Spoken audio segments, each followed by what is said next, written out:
Hello बच्चों, कैसे आप सभी। आशा करते हैं आप सब बहुत अच्छे होंगे, स्वस्थ होंगे, सुरक्षित होंगे।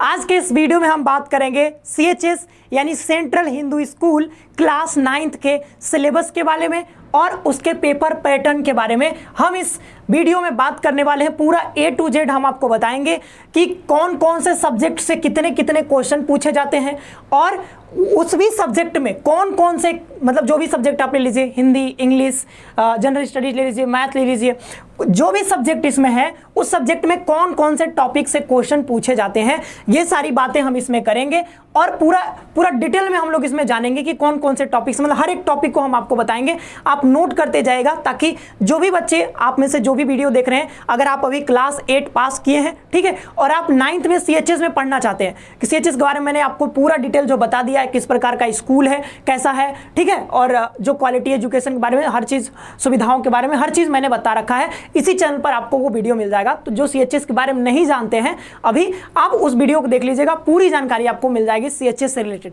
ठीक है। तो यहाँ पर जो है वो अभी हम इस वीडियो में जो है पूरा सिलेबस की बात करने वाले हैं क्लास 9th की, ठीक है। लेकिन उससे पहले हम आपको बताएंगे कि सिलेबस जरूरी क्यों होता है जानना, ठीक है। जब भी हम किसी एग्जाम की तैयारी करते हैं तो हम सबसे पहले बात करते हैं सिलेबस की। तो भाई ये सिलेबस जो है इतना जरूरी क्यों है, इतना इंपॉर्टेंट क्यों है जानना, ठीक है। तो बच्चों एक बहुत अच्छी कहावत है कि अगर आप किसी युद्ध में जाते हैं और आपको अपने दुश्मनों के बारे में पता नहीं है तो आप डेफिनेटली हार जाओगे, ठीक है। मतलब क्या है कि अगर आप तैयारी करने जा रहे हो किसी चीज़ की ना, तो आपको अपने दुश्मनों के बारे में, यानी कि सिलेबस के बारे में, जैसे युद्ध में जाते हो तो अपने दुश्मनों के बारे में पूरा आपको रिसर्च करना होगा। उनका जो स्ट्रेटेजी है, रणनीति है, हर चीज़ आपको समझना होगा, तभी आप उनको हरा पाएंगे। उनका वीकनेस, उनका जो कमियां हैं, सारी चीज़ें दुश्मन के बारे में आपको समझना पड़ेगा, ठीक है। तो रिसर्च करना पड़ेगा। तो यहाँ जब हम किसी एग्जाम की तैयारी करते हैं तो यहाँ भी हम करते हैं रिसर्च। किस बारे में? सिलेबस देखते हैं, उसका PYQ देखते हैं। तो ऐसे नहीं कि पूरा आप जैसे गए, ठीक है, यहाँ से हथियार उठाए, हथियार उठा करके पूरा आप कूद गए दम युद्ध में, ऐसा नहीं होता है, ठीक है। आपको पहले रिसर्च करना पड़ेगा हर एक चीज़ों के बारे में कि उनके पास कौन कौन सी उनकी ताकत है, क्या कमजोरियां हैं, ये सारी चीज़ें, ताकि आप एकदम जीत के आओ। वहाँ पर हर एक चीज़ आपको तैयार करके जाना पड़ेगा ताकि आप एकदम जाओ और एग्जाम को फोड़ाओ, ठीक है। तो उससे पहले आपको जानना होगा क्या, इसके सिलेबस के बारे में। सिलेबस ही है वो जो आपको एक रास्ता बताएगा कि आपको कहाँ से कैसे जाना है, कितनी दूर तक जाना है, हर एक चीज़ जो है आपको बताएगा। मान लो कि आपको एवरेस्ट पर जाना है, चढ़ना है, ठीक है। अब किसी का सपना होगा भाई, ठीक है, कि हमको जो है एवरेस्ट में चढ़ना है, तो सीधा कूद थोड़ी जाओगे यहाँ से सीधे जाकर के, मतलब क्या, कुछ प्लानिंग नहीं, कुछ नहीं। क्या यहाँ पर कौन कौन से खतरे आएंगे, ऑक्सीजन सिलेंडर लेके जाना होगा। एल्टीट्यूड पर जाएंगे तो वहाँ पर ऑक्सीजन जो है हाई एल्टीट्यूड होता है, ठीक है, 8000 मीटर, ठीक है, आपको पता होगा ऊंचाई। तो उतने ऊपर जाएंगे तो बहुत दिक्कत आएगी। तो कौन कौन सी समस्या है, अपने साथ रस्सी पकड़ना पड़ेगा आपको, क्योंकि ऊपर चढ़ना है, बहुत सारी चीज़ें होती है, ठीक है। तो वो सारी चीज़ों के बारे में आपको रिसर्च करना पड़ेगा, तभी आप जो है एक सक्सेसफुल तरीके से वहाँ पर एवरेस्ट पर चढ़ पाएंगे। नहीं तो क्या होगा, आप बीमार हो जाएंगे, थक जाएंगे, हो सकता है आपकी मृत्यु भी हो जाए, ठीक है। ऐसा होता है, कई लोग आपने सुना होगा कि एवरेस्ट पर इतने लोग चढ़ने गए, उसमें से कुछ लोग जो है वो क्लाइमेट की वजह से, क्योंकि टेम्परेचर बहुत कम होता है, आप समझ सकते हैं, प्रेशर, वो सारी चीज़ें, तो जो है कुछ लोग जो है वो वहाँ सही सलामत जो है वापस भी नहीं आ पाते हैं। तो हमको क्या है कि इस युद्ध में, यानी कि जो है CHS की तैयारी की बात कर रहे हैं, तो जो CHS की तैयारी का जो ये युद्ध है ना, इसको हमको जीत के आना है, फोड़ के आना है बिल्कुल। तो उससे पहले हमको सिलेबस का जानकारी एक एक टॉपिक का होना चाहिए कि कहाँ से किस प्रकार से क्वेश्चन पूछे जाते हैं, ठीक है। तो आगे बढ़ते हैं बच्चों, और अब हम आपको बताते हैं, यहाँ देखिए, ये जो श्योर सिलेक्शन बैच है 2024 बैच के लिए, ठीक है। तो अगर आप CHS, यहाँ पर देखिए, स्कूल एग्जाम्स, यानी कि CHS का या फिर GNV का, चाहे CHS क्लास 9th का हो, 11th का हो, या फिर GNV में क्लास 6 की अगर आप तैयारी करना चाहते हैं, तो स्कूल कॉन्सेप्ट का जो ये चैनल है इसको सब्सक्राइब कर लीजिएगा। और प्ले स्टोर से जो है वो CUT कॉन्सेप्ट का जो है वहाँ पर एप्लीकेशन डाउनलोड करके आप अपने कोर्सेज जो है वो अवेल भी कर सकते हैं, ठीक है। आप अपने स्कूल के लिए, स्कूल एंट्रेंस अगर आप देने चाहते हैं तब, ठीक है।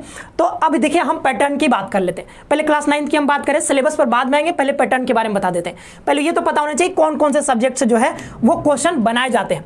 तो देखिए, आप भी जानते हैं कि आप जब 9th में 8th में पढ़ते हैं, ठीक है, 7 8 में, तो वहाँ पर कई सारे सब्जेक्ट्स होते हैं। हिंदी आपको पढ़ाया जाता है, आपको इंग्लिश पढ़ाया जाता है, जनरल स्टडीज पढ़ाया जाता है, जिसमें हिस्ट्री, ज्योग्राफी आपको पढ़ाया जाता है, पॉलिटिकल साइंस पढ़ाया जाता होगा, ठीक है, इंग्लिश भी पढ़ाया जाता है। तो यही सब सब्जेक्ट्स होते हैं और यही सब मैथ्स भी होता है। यही सब्जेक्ट्स जो है यहाँ पर आपसे पूछे भी जाते हैं, कुछ नया नहीं आपको देखने को मिलेगा, ठीक है, वही सारी चीज़ें हैं।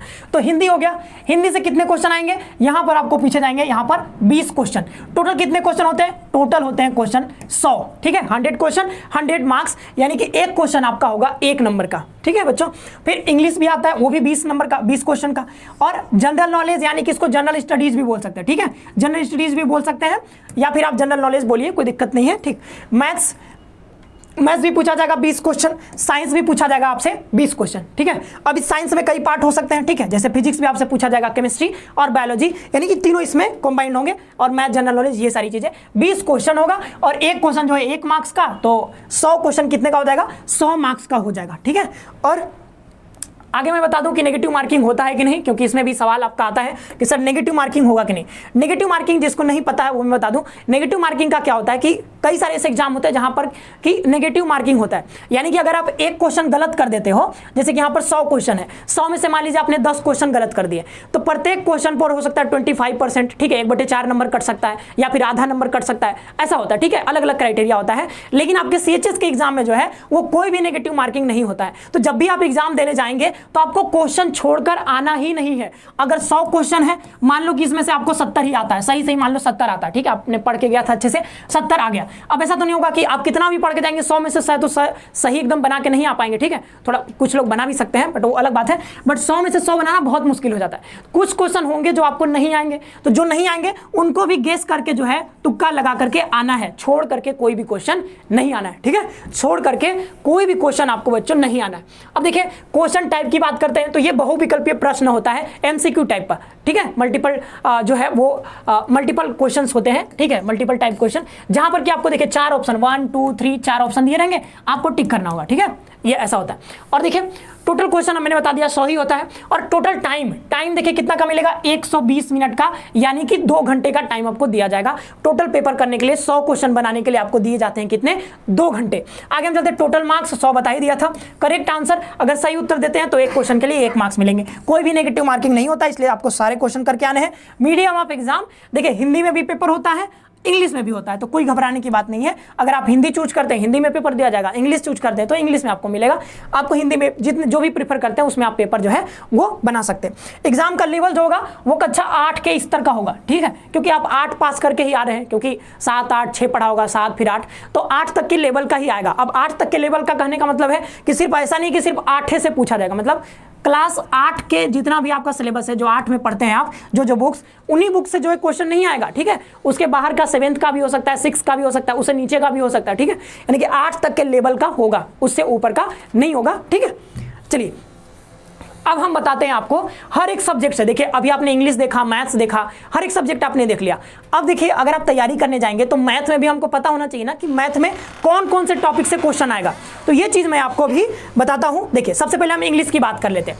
अगर हम इंग्लिश की बात करते हैं तो ये रहा इंग्लिश, और ये डिटेल सिलेबस है, इससे बाहर आपको कुछ नहीं देखने को मिलेगा, ठीक है। तो इसमें देखिए सबसे पहले क्या, पार्ट ऑफ स्पीच। आप बचपन से ही पढ़ते आ रहे होंगे पार्ट ऑफ स्पीच के बारे में, जैसे कक्षा 5 में 6 में आपको पढ़ाया जा रहा होगा, ठीक है। Noun, pronoun, verb, adverb, adjective, interjection, ठीक है, कंजक्शन, ये सारी चीजें आपको पढ़ाया जा रहा होगा। तो ये मैथ अब अगर आप इंग्लिश शुरू करते हैं ना तो शुरू में आपको यही पढ़ाया जाता है, ठीक है, यही पढ़ाया जाता है, सब्जेक्ट, प्रेडिकेट, वो भी इसमें आ जाता है, ठीक है। वो सारी चीजें आपको यहीं पर पार्ट ऑफ स्पीच में जो है सबसे पहले आपको यही पढ़ना पड़ेगा, ठीक है। इसके बाद फिर आप आगे बढ़ेंगे, इसके बाद आर्टिकल, द, ए, एन, आपको ये सब, जैसे कि यहाँ पर ये डिफिनिट आर्टिकल इसको कहा जाता है, इसको इंडिफिनिट कहा जाता है, ए और एन को। तो ए और एन का यूज करना कहाँ है, ठीक है, और यहाँ पर द का यूज करना कहाँ है, ये सारी चीजें आपको बताया जाएगा, ठीक है। तो ये आपको पढ़ना पड़ेगा आर्टिकल के बारे में। सिंगुलर और प्लूरल जो वर्ड होते हैं वो भी आपको बॉय का बॉयज हो जाता है, ठीक है, ये सारी चीजें। इसके बाद हम देखें जेंडर के बारे में, मास्कुलिन जेंडर, फेमिनिन जेंडर और न्यूट्रल जेंडर। तो देखिए जहां भी आप ही यूज करते हैं, जैसे ही,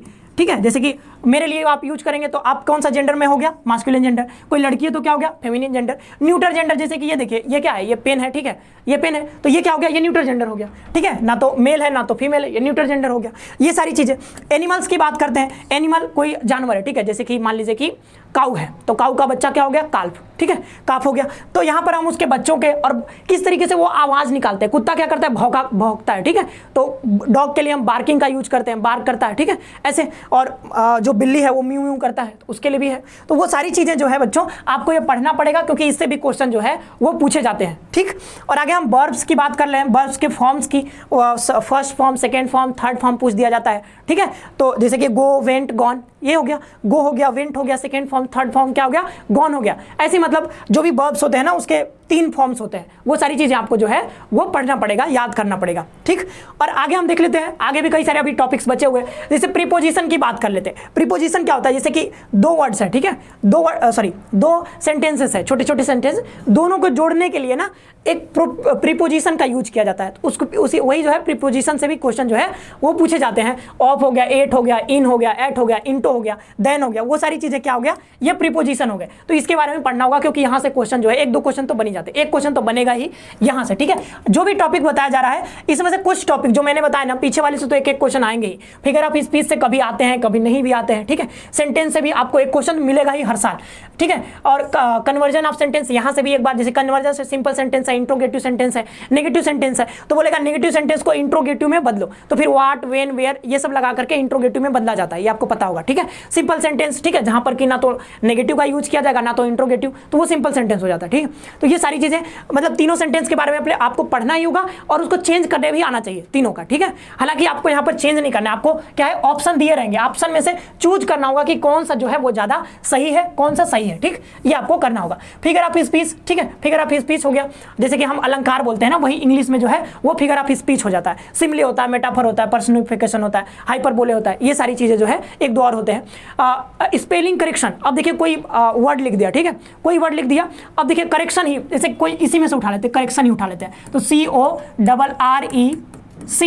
CORRECTION, तो करेक्शन हो गया। अब यहाँ पर देखो कुछ और कर सकता है, ठीक है, जैसे यहाँ पर ए लगा दिया, ठीक है। तो अब आपको क्या करना होगा, इसको करेक्ट करना होगा कि करेक्शन में यहाँ पर ई होता है, ठीक है। तो यही जो है कोई वर्ड आपको दे देगा, फिर आपको उसको क्या करना पड़ेगा, स्पेलिंग उसमें गलत रहेगा। फिर 4 ऑप्शन होंगे, चारों ऑप्शन में जो है एक में जो होगा वो सही होगा स्पेलिंग, तो जो सही होगा वो आपको चूज करना होगा ऑप्शन से, ठीक है। आगे हम चलते हैं और आगे फिर आ जाएंगे आप टेंसेस पर, ठीक है। टेंसेस, सेंटेंस का मैंने बता ही दिया, देखिए इंट्रोगेटिव, एक्सक्लेमेटरी, ये और सारे भी होते हैं, ठीक है। सिंपल इंट्रोगेटिव के बाद भी एक्सक्लेमेटरी भी होता है, इंपरेटिव सेंटेंस भी होता है, ठीक है। तो ये सारी चीजें आपको चेंज करने आना चाहिए और आपके इनके बारे में भी पता होना चाहिए, ठीक है। एक आइडिया तो होना चाहिए हर सेंटेंस के बारे में। फिर टेंस के बारे में, present tense, past tense, future tense, फिर ये से भी क्वेश्चन आपसे पूछे जाते हैं। कोई वाक्य दे देगा, पूछेगा कि ये कौन सा टेंस से बिलोंग करता है, ठीक है, इंडिफिनिट टेंस है या फिर ये कौन सा टेंस है, पास्ट टेंस है, पास्ट में भी कई सारे टाइप होते हैं, उसमें से कौन सा है, ठीक है। ये सारी चीजें पूछा जाएगा। एक्टिव एंड पैसिव वॉइस, देखिए एक्टिव वॉइस जैसे डू इट, इसको बोलेंगे एक्टिव वॉइस, और फिर इसी को पैसिव वॉइस में चेंज करेंगे तो लेट इट बी डन। तो यहाँ पर जो है ना आपको चेंज करने आ चाहिए। इसमें क्या है, सब्जेक्ट और प्रेडिकेट को जो है वो चेंज कर दिया जाता है, ठीक है, उनका पोजीशन। सब्जेक्ट जैसे शुरू में आता है तो उसको लास्ट में कर देंगे, लास्ट वाला कर देंगे शुरू में, और बीच में भी बहुत सारे चेंजेस होते हैं, वो भी आपको पढ़ना होगा, ठीक है। फिर 13वां जैसे टॉपिक की बात करें, डायरेक्ट एंड इनडायरेक्ट स्पीच से भी क्वेश्चन पूछा जाता है, ठीक है। हालांकि हर साल क्वेश्चन नहीं आते हैं, बट आपको जो है कि किसी किसी टॉपिक से, क्योंकि देखिए यहाँ पर आपके 20 क्वेश्चन है, ठीक है, हो सकता है किसी किसी टॉपिक से 2-3 क्वेश्चन भी आ जाता है, कई बार 2 क्वेश्चन आ जाता है मैक्सिमम। तो कोई कोई टॉपिक से होगा, किसी साल क्वेश्चन नहीं आएगा, लेकिन अगर हम एनालिसिस करते हैं 10 साल के प्रीवियस ईयर क्वेश्चन पेपर को, तो आपको देखने को मिलेगा कि इन सारे टॉपिक से जो है वो क्वेश्चन कभी ना कभी पूछे गए हैं, ठीक है। तो जितने भी टॉपिक आपको बताए जा रहे हैं, आपको कंठस्थ जो है पूरी तरीके से आपको तैयार करना होगा। इसके बाद हम चलते हैं, जैसे ये उदाहरण भी दिया हुआ, ठीक है, आप पढ़ भी सकते हैं, ये डायरेक्ट स्पीच है, ये इनडायरेक्ट स्पीच है, तो वो तो आप पढ़ेंगे, तो ये तो उदाहरण दिया हुआ है, आप पढ़ेंगे तो आप सीखेंगे, ठीक है। जिनको नहीं आता है उनको भी बताया जाएगा। और अगर आप हमारे जैसे कोर्स में इनरोल करते हैं ना, तो आपको कहीं भी भटकना नहीं, वहां पर आपको PYQ भी दिया जाएगा, वो लाइव आकर के आपको PYQ जो है डिस्कस भी किया जाएगा। हर एक टॉपिक को आपको जो है वो मतलब बहुत डेप्थ में आपको बता दिया जाएगा कि कोई भी क्वेश्चन जो है बाहर से नहीं आएगा, ठीक है। तो आपको परेशान होने की जरूरत नहीं है।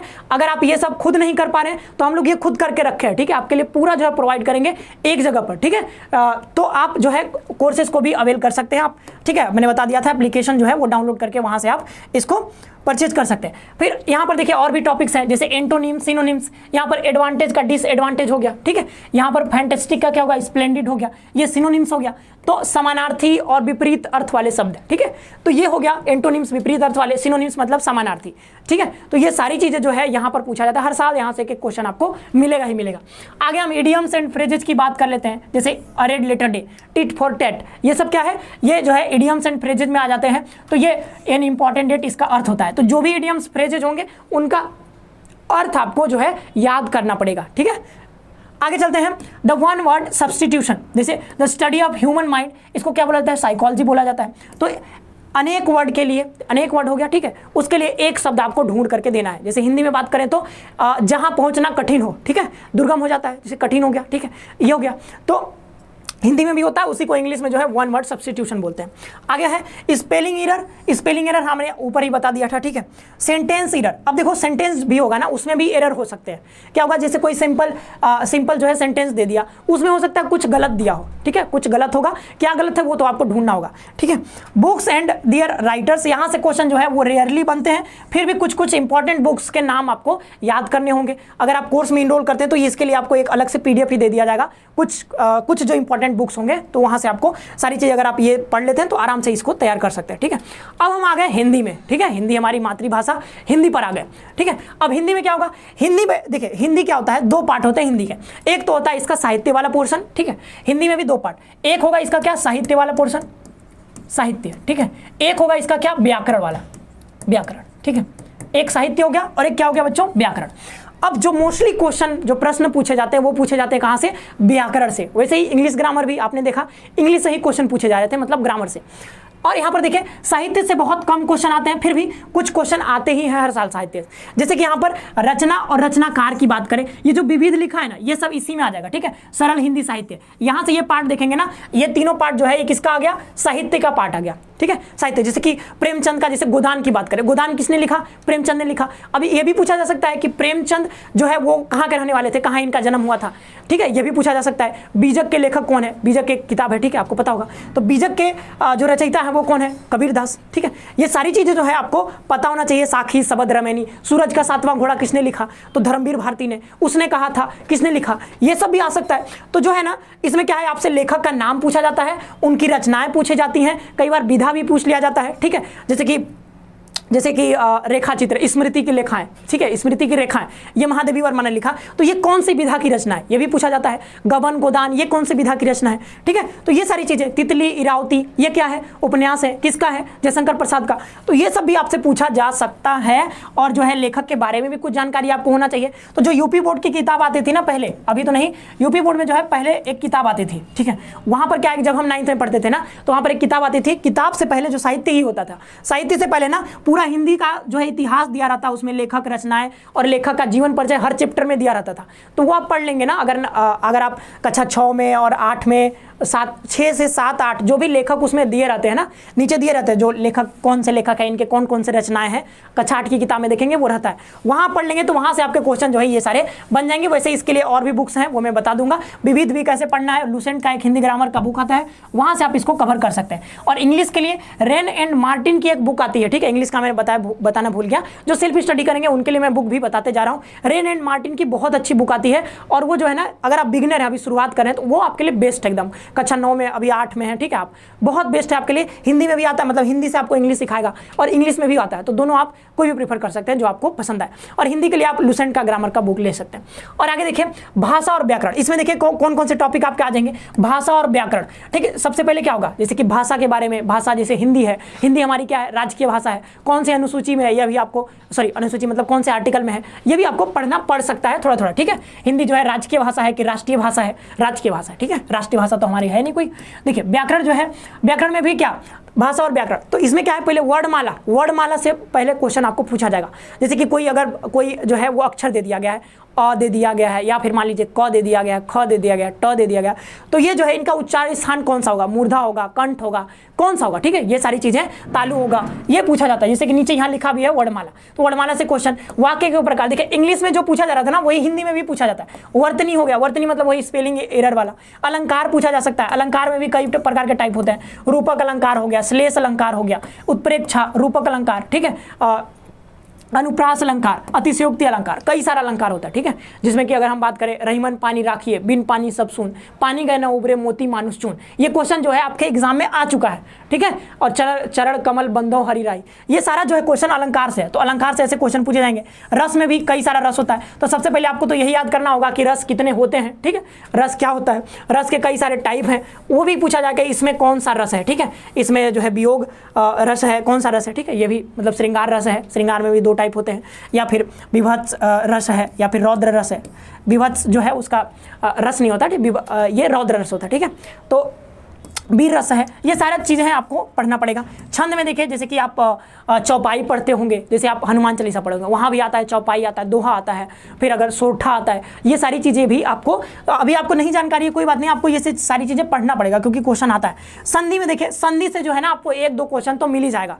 जैसे मैं बोल दूँ विद्या धन आलय, अब बताओ बच्चों इसमें कौन सा जो है वो संधि है? दीर्घ संधि है, यड़ संधि है, या फिर गुण संधि है, अयादि संधि है, वृद्धि संधि है, कौन सा संधि है बताइए?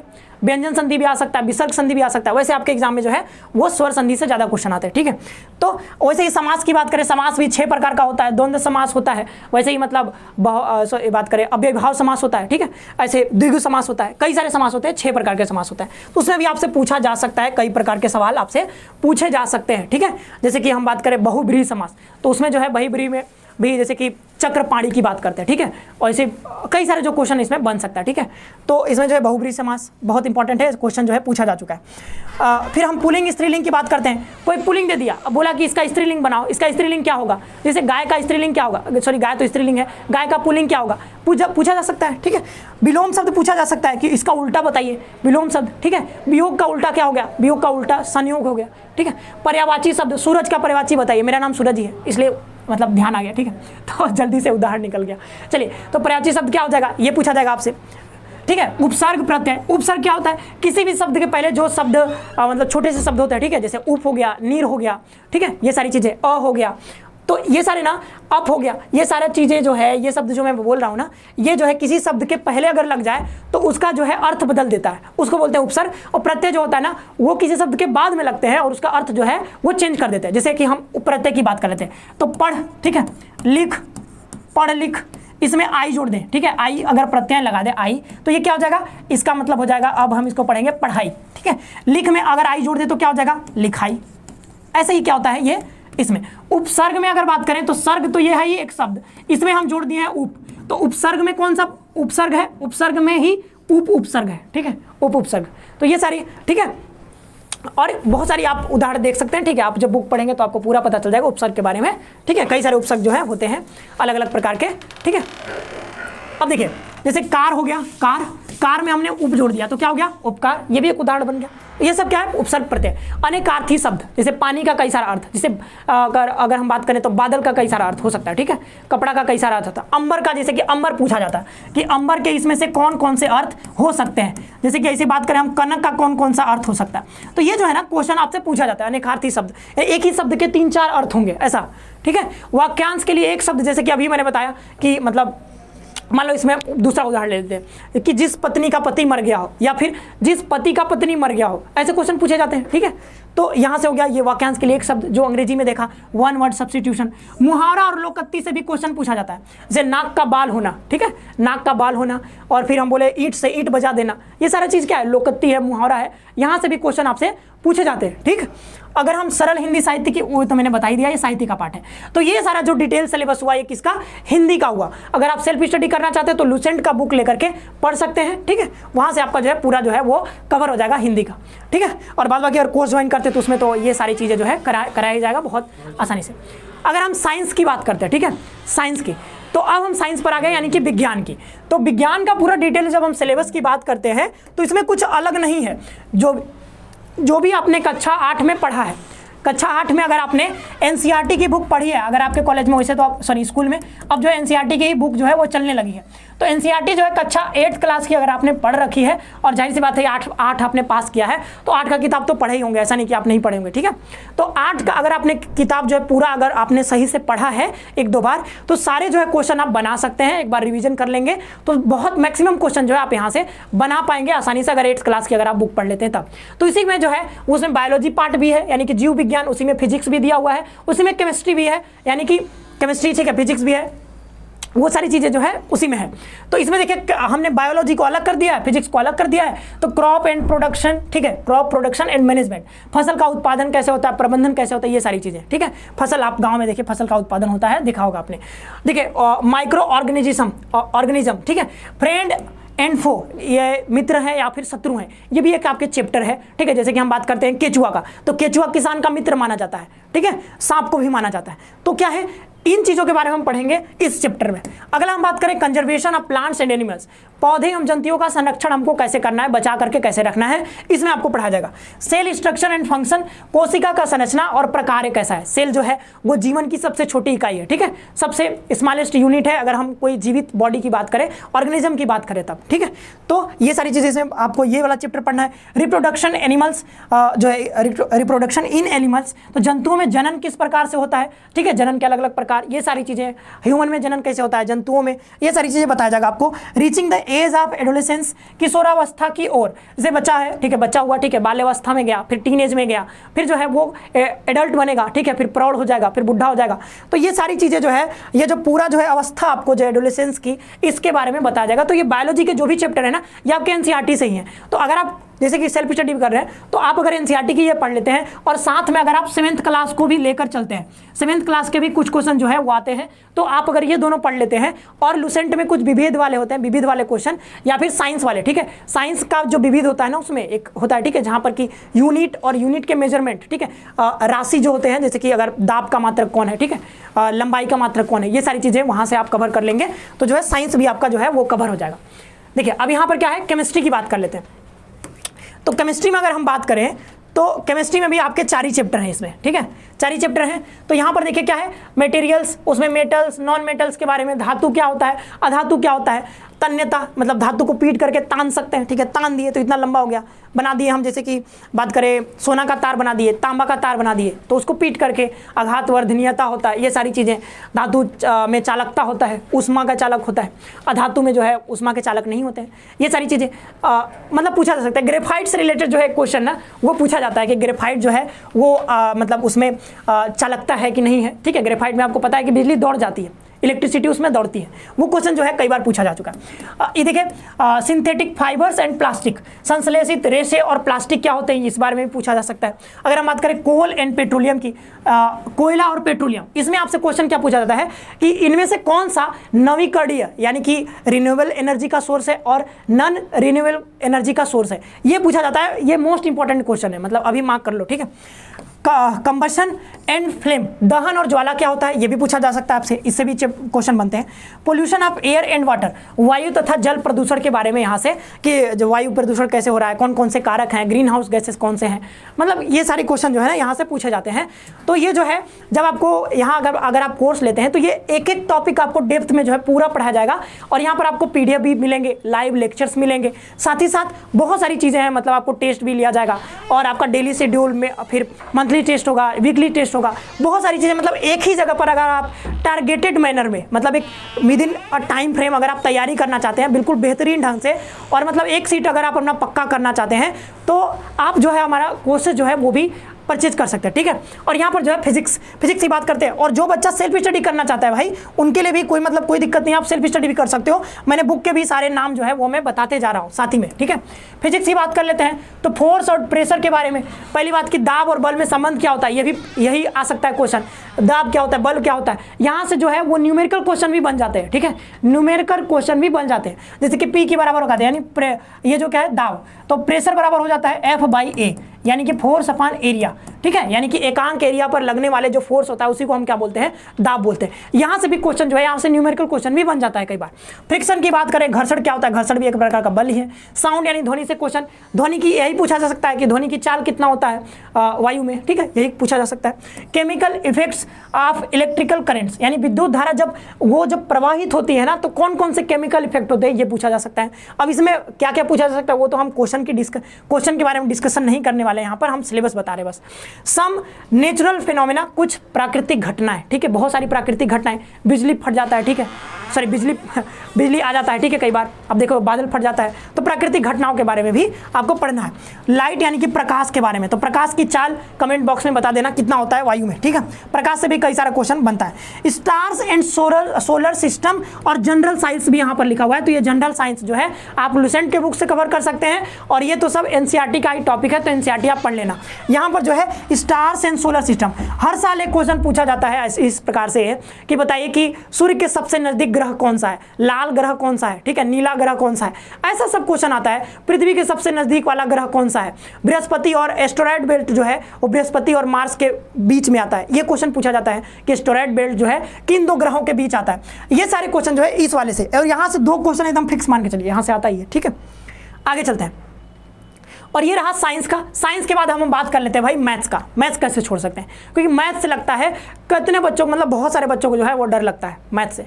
तो मैथ अगर आप छोड़ के जाते हैं तो फिर आप बाहर हो जाएंगे, मतलब कंपटीशन से ही बाहर हो जाएंगे, ठीक है, इस बात को समझ लीजिए। तो मैथमेटिक्स की हम बात करते हैं जब हम, तो मैथ्स में क्या पूछा जाएगा, तो मैथ्स में ये सारे चैप्टर्स जो है वो पूछे जाते हैं। और घबराने की बिल्कुल भी बात नहीं है कि मैथ आपको नहीं आता है, मैं आपको जीरो से एकदम हीरो बना दूंगा अगर आप कोर्स में अगर आप इनरोल करते हैं, क्योंकि कोर्स में जो है वो मैथ जो है मैथ मतलब आपको मैं ही सिखाऊंगा, मैथ से मैं ही डील करने वाला हूं।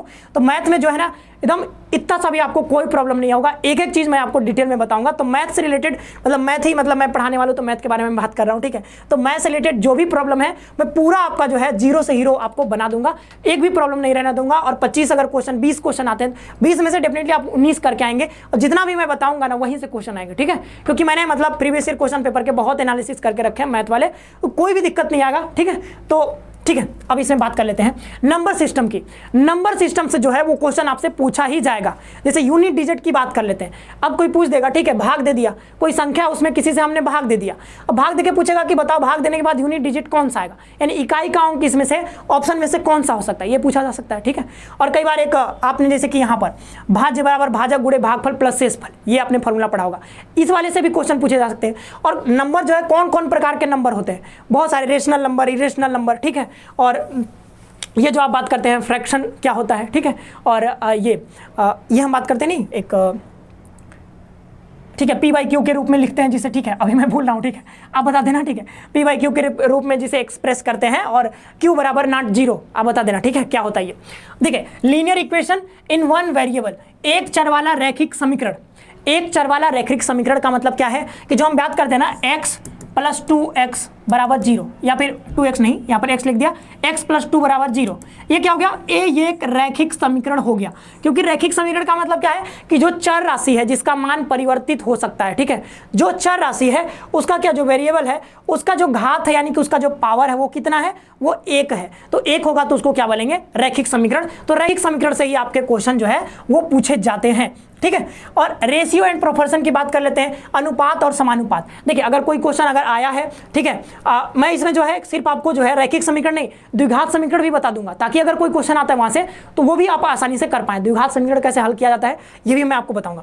देखिए यहाँ पर क्या है, रेशियो एंड प्रोपोर्शन की बात करते हैं, अनुपात और समानुपात। तो अनुपात क्या होता है, समानुपात क्या होता है, ये सारी चीजें, जैसे कि x अनुपात y लिख दिया बराबर, मतलब कोई क्वेश्चन दे दिया 3 अनुपात 4, तो वैसे ही मतलब फिर दे दिया y अनुपात z दे दिया 4 अनुपात 6, ऐसे दे दिया, फिर पूछेगा कि बताइए x अनुपात y अनुपात z बराबर क्या होगा। ऐसा क्वेश्चन, मतलब इजी क्वेश्चन आता है, इस तरह के क्वेश्चन। और कई बार क्या होता है कि कुछ लोगों का आय दे दिया, ठीक है, मतलब कि आय मतलब इनकम दे दिया, बोलेगा इनकम भी अनुपात इतना इतना है, तो बताओ कि मतलब इतने साल के लिए अगर कोई चीज़ मतलब निवेश करते हैं, ठीक है, कहीं पैसा लगाते हैं, तो बताइए कि इनको लाभ का अनुपात कितना होगा। ऐसे क्वेश्चन आते हैं, इजी क्वेश्चन है, मैं बताऊंगा कैसे करना है, ठीक है। समानुपात भी, ठीक है, मतलब यहाँ पर अनुपात ये बराबर लगा दिया, यहाँ पर समानुपात का भी चिन्ह हो सकता है, ठीक है। फिर यूनिटरी मेथड, यानी कि एक एक नियम। अब बताओ कि 10 सेब जो है, 10 सेब का दाम जो है 100 रुपया है, मतलब एक सेब का कितना दाम होगा। तो यही एक एक नियम होता है, मतलब हार्ड एंड फास्ट, मतलब बहुत कठिन नहीं है, बहुत इजी से हम लोग समझेंगे। फिर परसेंटेज की बात कर लेते हैं। परसेंटेज जैसे कि आपका, जैसे कि आपने जैसे कक्षा 8 है, कक्षा 8 में मान लीजिए कि आप 8 सब्जेक्ट पढ़ते हैं, ठीक है, 8 मान लीजिए हर सब्जेक्ट 100 नंबर का होता है, तो 800 में से आप मान लीजिए 700 नंबर लाए, तो ये कितना परसेंट हुआ, ठीक है, ये कैसे निकालेंगे आप, तो ये पता होना चाहिए। वैसे ही आप मान लीजिए कि कहीं बुक लेने जाते हैं, तो बुक में क्या होता है, डिस्काउंट मिलता है यहाँ पर, ठीक है, तो आप गए यहाँ पर बुक लेने, मान लीजिए कि 700 का बुक था, 800 का बुक था, तो यहाँ पर जनरली जो है आपको दुकानदार जो है बनारस में 20 से 25%, कभी 15% आपको डिस्काउंट दे देता है। तो कैसे पता करेंगे बच्चों की 25% डिस्काउंट दिया तो कितना हमारा अब पैसा पे करना होगा, 800 में से जो है वो 25% जो है डिस्काउंट दे दिया, तो 25% डिस्काउंट दे दिया, तो अब हमको उसको पे करना कितना है, ये सारी चीज़ें भी पता होना चाहिए ना, ताकि दुकानदार आपको जो है बेवकूफ़ ना बना पाए, ठीक है। तो ये सारी चीज़ें जो है आपको सिखाऊंगा मैं, परसेंटेज क्या होता है, कैसे कैसे क्वेश्चन आते हैं, हर एक चीज़ जो है हम डिस्कस करेंगे विद PYQ के साथ, ठीक है। PYQ भी मैं साथ ही साथ आपको कराते चलूंगा, कोई दिक्कत नहीं आएगा आपको, ठीक है। अब देखिए क्या है, प्रॉफिट एंड लॉस, लाभ और हानि। अब आप क्या है कि आपने क्या किया, एक साइकिल खरीदा, सपोज करो आपने एक साइकिल खरीदा जो कि 5,000 का था।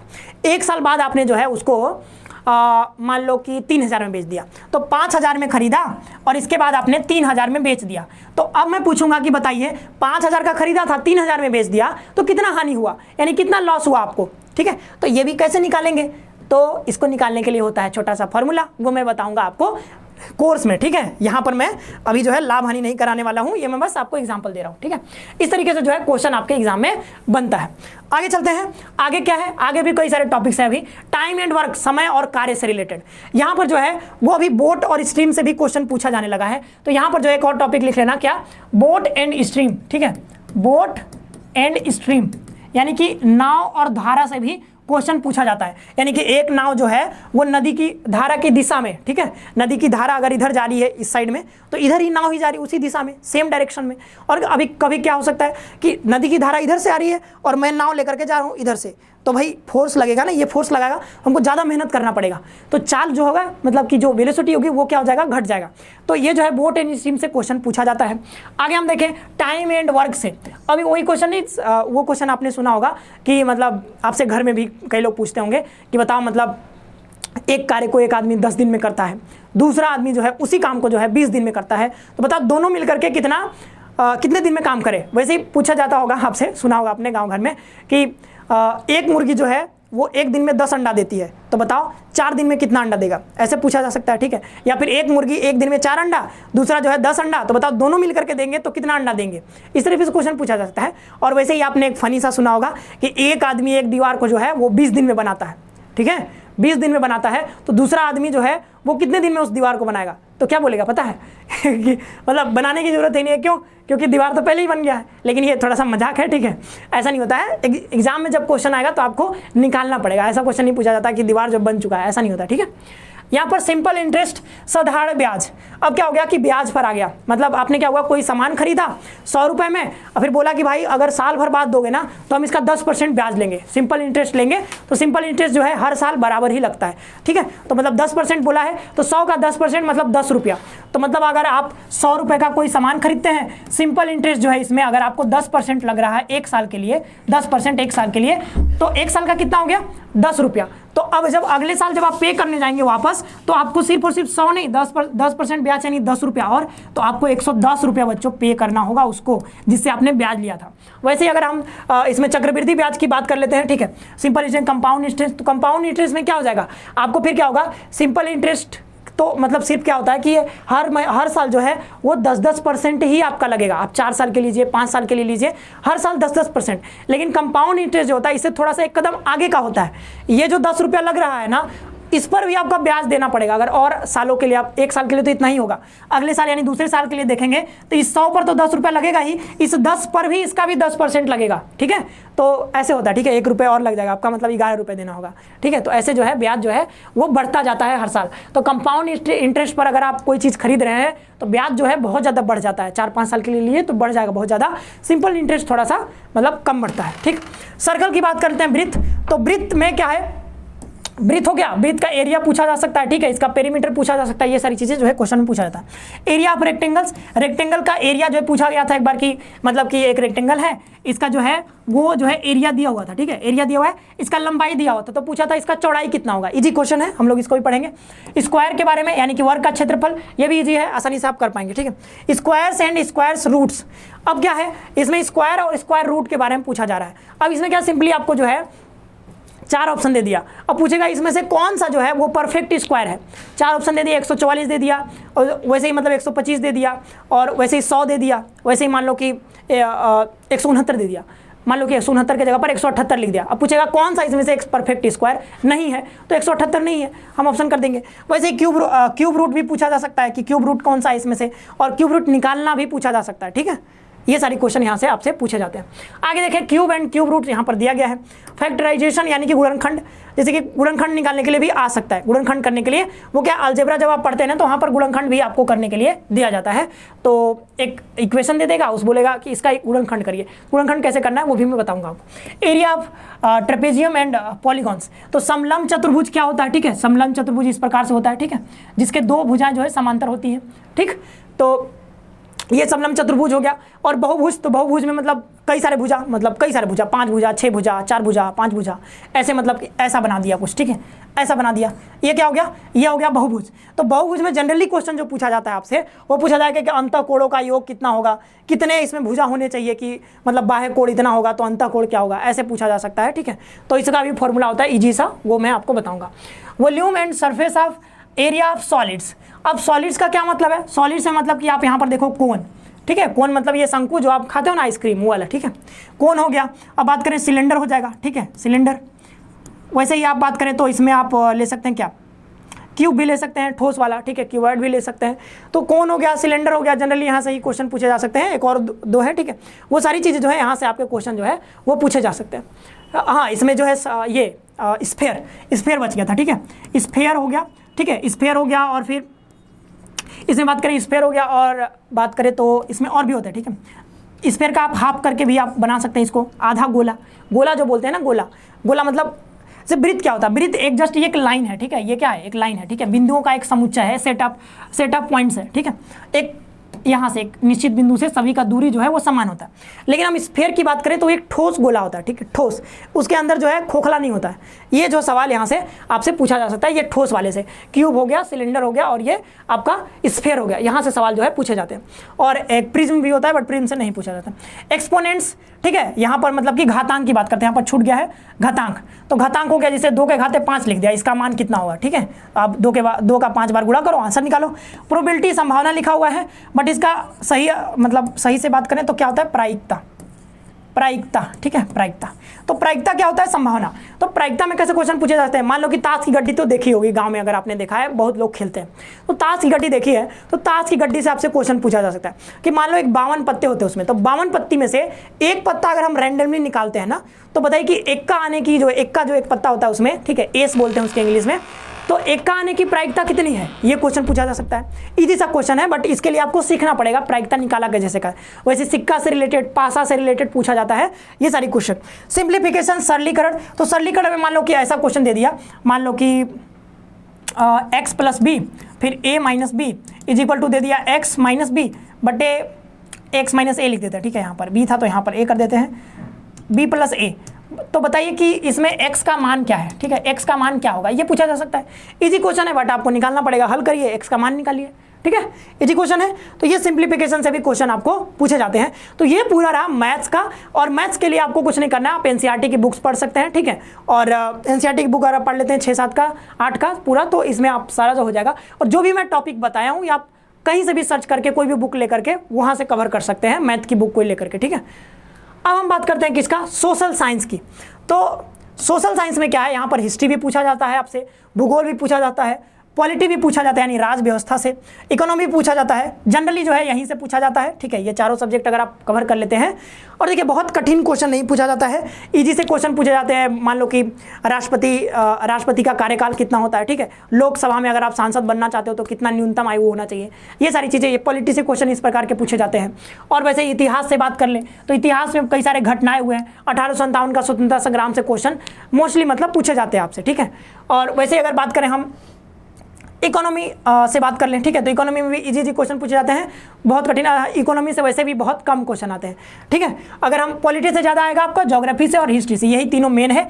ज्योग्राफी में आपको पूछेगा सबसे बड़ा बांध कौन सा है, सबसे बड़ी मीठे पानी की झील कौन सी दुनिया में, भारत में कौन सी है, यही सब क्वेश्चन आते हैं। ये नेशनल पार्क कहाँ स्थित है, ठीक है, ये सारी चीज़ें। और अगर बात करें करंट अफेयर, तो करंट अफेयर से भी आजकल जो है वो एक आध क्वेश्चन आने लगे हैं, इक्का दुक्का क्वेश्चन। तो मतलब इसके पीछे भागना नहीं एकदम कि हम करंट अफेयर की अब लेक्चर ही देखने लगे, कुछ 10-20 क्वेश्चन, 40-50 क्वेश्चन की हम PDF दे देंगे, पढ़ लीजिएगा, हो जाएगा, ठीक है। तो करंट अफेयर के लिए भागना नहीं है, 1-2 क्वेश्चन। मिसलेनियस यानी विविध, तो विविध आपको जो है वो जैसे सबसे ऊंचा, सबसे चौड़ा, सबसे ऊंचा, सबसे बड़ा रेलवे प्लेटफॉर्म, सबसे बड़ा शहर कौन सा, ये शहर कहाँ बसा हुआ है, ये सारा चीज़ पूछा जाता है, ठीक है। बहुत ईजी है। लूसेंट से जो है ये सारा चीज़ आप कवर कर सकते हैं, पूरा चीज़ आप लूसेंट में आप जाएंगे, हर चीज़ दिया हुआ है, आसानी से कवर कर पाएंगे, तो कोई दिक्कत नहीं आएगा, ठीक है। आगे हम चले तो आगे जो है पूरा जो हमने आपको जो है पूरा सिलेबस और इसका जो पैटर्न, सिलेबस की महत्ता क्या है, ठीक है। सिलेबस हम जानते क्यों है, मतलब जरूरत क्या है सिलेबस को देखने की, मतलब सिलेबस को समझने की जरूरत क्या है, ये मैंने पहले आपको बताया। तो आई होप कि जो है पूरा जो सिलेबस आप नोट डाउन कर लीजिएगा। जो भी बच्चे, अगर आप अभी मान लीजिए 9th में भी हैं, आप 8th क्लास में पढ़ चुके हैं और अभी 9th में एडमिशन ले लिए, लेकिन आप चाहते हैं कि नहीं मेरा जो है, हम जो है एक बहुत अच्छी यूनिवर्सिटी में, सॉरी यूनिवर्सिटी मैंने बोल दिया, बहुत अच्छे स्कूल में पढ़ना चाहते हैं, जो कि भारत की सबसे मतलब एक में से one of the best school में हम पढ़ना चाहते हैं, तो आप दोबारा से दे सकते हैं। अगर आपकी उम्र जो है ना, उम्र मैं बता दूं यहाँ पर, अगर आपकी उम्र जैसे मैं बोल ही देता हूँ 13 से 15 के बीच में है, अभी आप 13 साल से 15 साल के बीच में है, तो आप इस एग्जाम में अपीयर हो सकते हैं। तो अगर आप कक्षा 8 पास कर भी चुके हैं, 9th में अभी चले गए हैं, तो भी आप इस पेपर को अटेम्प्ट कर सकते हैं, दे सकते हैं, लेकिन आपकी उम्र जो है 13 से 15 के बीच में होनी चाहिए। और जो अभी 8 पास किए हैं उनके लिए तो मतलब क्या ही बताएं, ठीक है, उनको तो ये पेपर देना ही चाहिए, कम से कम खुद को चेक करने के लिए कि हम कितने पानी में हैं, क्या हम इस पेपर को जो है वो दे पाएंगे, मतलब दे तो सकते हैं, मतलब हम इसको क्रैक कर पाते हैं कि नहीं कर पाते हैं। क्रैक कर लिए भाई तो मतलब पूरा जो है आपका संसार ही पूरा बदल जाएगा, ठीक है। तो ये सारा चीज़ था, मैंने मैथमेटिक्स के बारे में बता दिया, फिजिक्स के बारे में बता दिया, मतलब पूरा साइंस के बारे में बता दिया। इसके बाद हमने इंग्लिश के बारे में बताया, आपको हिंदी के बारे में बताया, पूरा जो टॉपिक है। अगर आप सेल्फ स्टडी भी करना चाहते हैं, सभी टॉपिक नोट कर लीजिए और खुद से भी तैयार कर सकते हैं। मैंने साथ ही साथ आपको बुक का भी नाम बता दिया। साथ ही साथ अगर आप चाहते हैं नहीं एक टारगेटेड मैनर में, एक लिमिटेड टाइम फ्रेम में, ठीक है, बहुत अच्छे तरीके से सुगमता पूर्वक अगर आप तैयारी करना चाहते हैं, तो हमारे कोर्सेज को भी आप जो है वो ले सकते हैं। आप जो है सीयूटी कॉन्सेप्ट का जो है एप्लीकेशन डाउनलोड कर सकते हैं प्ले स्टोर से, और फिर आप जो कोर्सेज जो है परचेज कर सकते हैं। बहुत आसानी से आप तैयारी और अपना जो सपना है CHS में पढ़ने का, उसको पूरा कर सकते हैं। और इसी शब्दों के साथ इस लेक्चर में बस इतना ही, इस वीडियो में इतना ही। मिलते हैं नेक्स्ट वीडियो में। धन्यवाद।